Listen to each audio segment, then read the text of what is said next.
guys, let's try to make a cake. First, you need to pour the 1/4 a cup of milk, and then 4 or 3 Oreos cookies.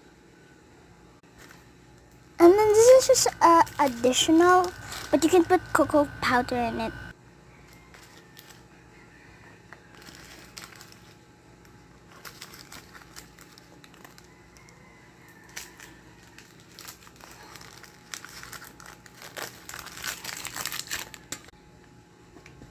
And then you need to crush it well.